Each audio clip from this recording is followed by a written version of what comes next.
Well there, welcome back to the Pit Stop Ranch. If you recall in our last video on the old pale horse here, we kind of ended on a little bit of a down note.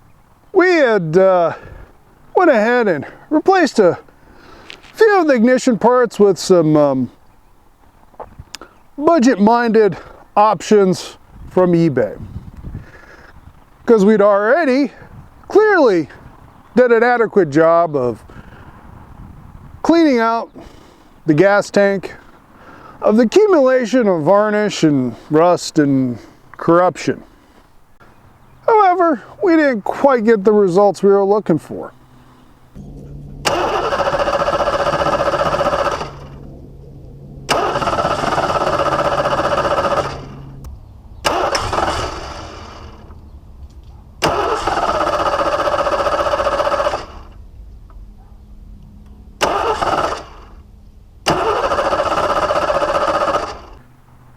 And of course, easy way we explained that at the end of that video was cheapest parts off the internet. Didn't take too kindly to bouncing off the concrete floor in the shop. However, not all hope was lost. Day after posting that video, I had a bit of a inspiration, muse, realization. We can test these budget ignition parts.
Now, a very simple way to test the ignition system is to squirt some Bernie stuff on down the intake manifold.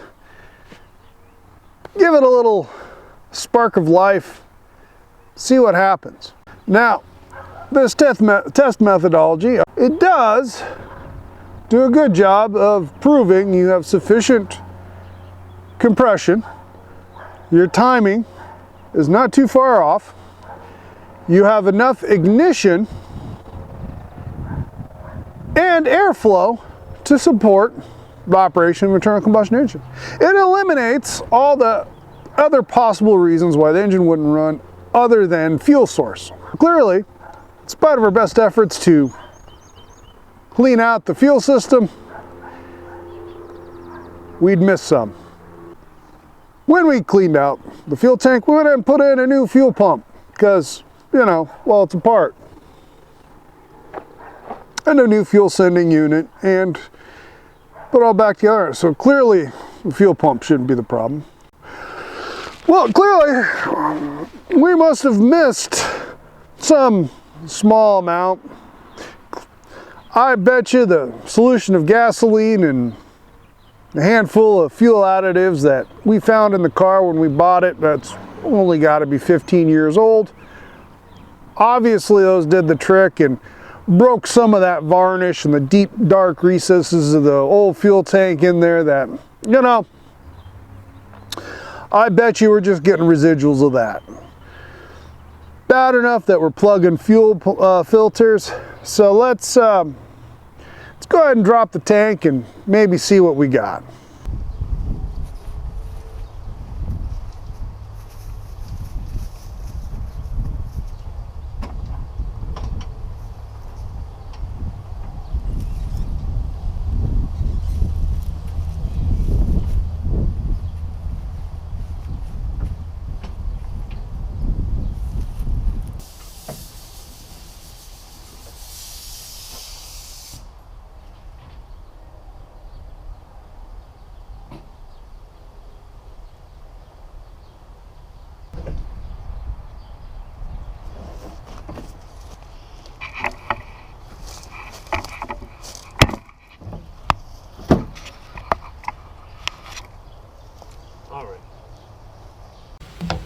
Yeah, that was brand new.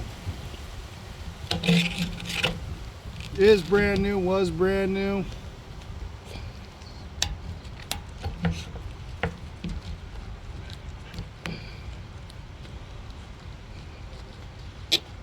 And be grateful that the smell-o-vision hasn't been invented yet. Now he's flinging crap at us. Oh yeah, see if we can get a... There we go, hey, check that out, yeah. Wow.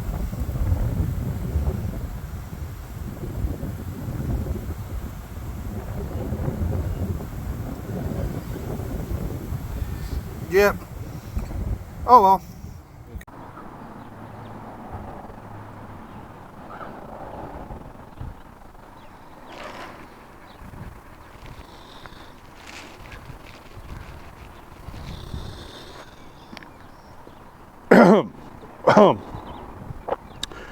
Yeah.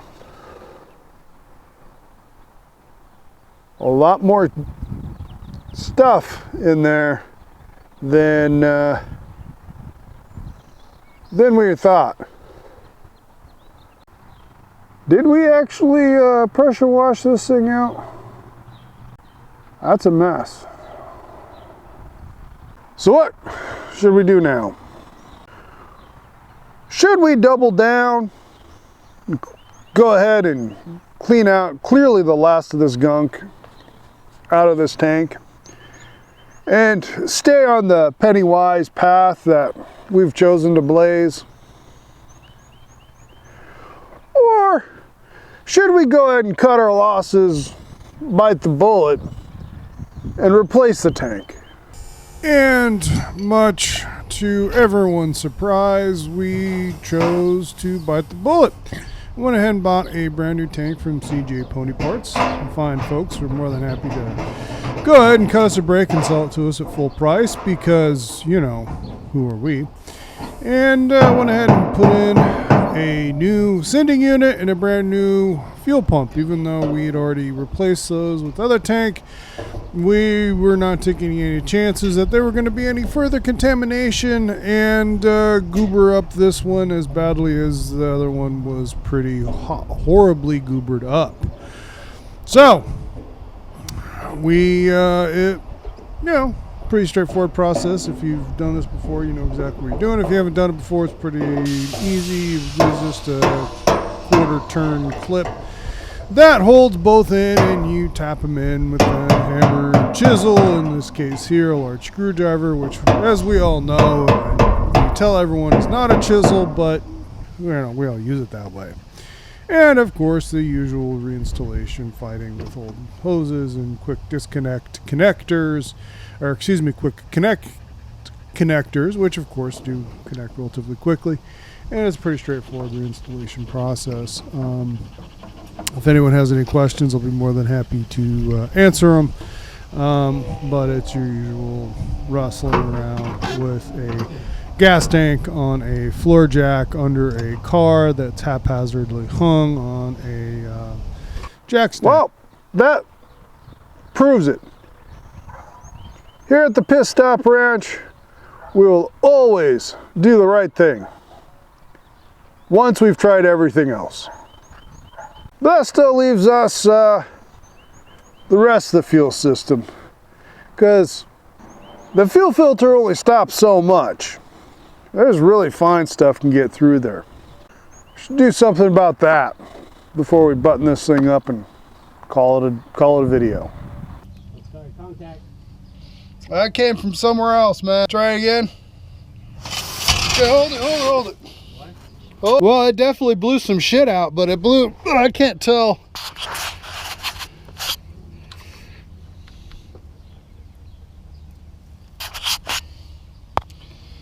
See that gooey stuff that came out of the fuel line? All of this stuff. Ready? Yeah, give it a squirt. Okay, yeah, it came out of there. All right, that's what I thought it came out of. It's clear, you're good. What? It's blown clear now. So the tab's off the trim line. All right. Here it comes. All right.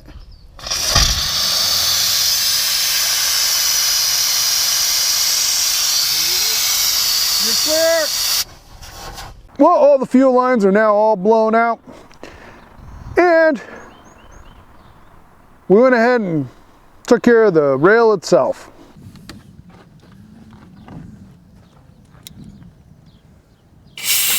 There we go.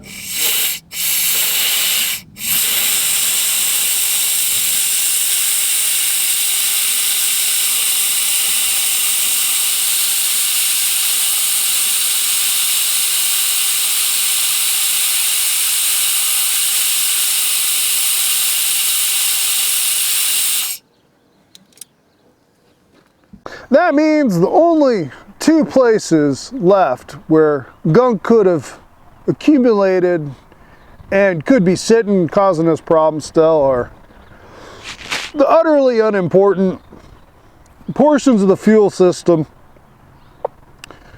known as injectors or the pressure regulator. Either one of those, they haven't been cleaned out. Let's see how well this thing runs.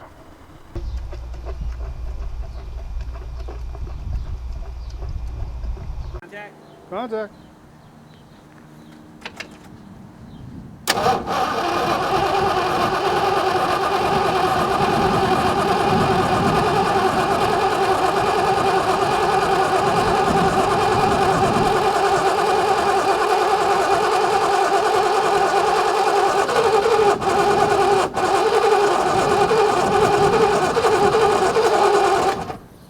Give it a second, I'm gonna do it again. Contact.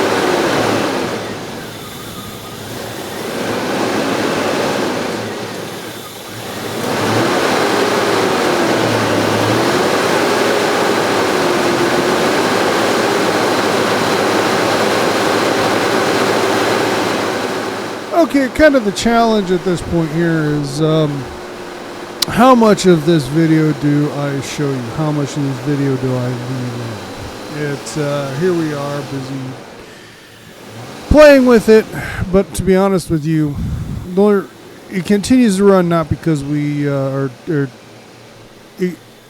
we continue to feather the throttle pedal in order to keep it running currently. And because it keeps revving up and running at high idle or fast idle, and then not because it's on high idle, but because we continue to keep pressure on the throttle pedal, and then as it tries to die, we goose it and give it a little bit of gas, and it revs right back up to life.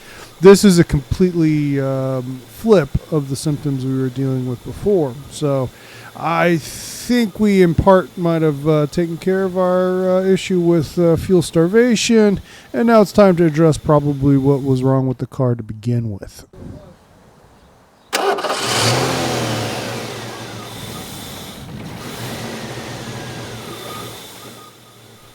And as you can see here, it starts right up and has no problem starting.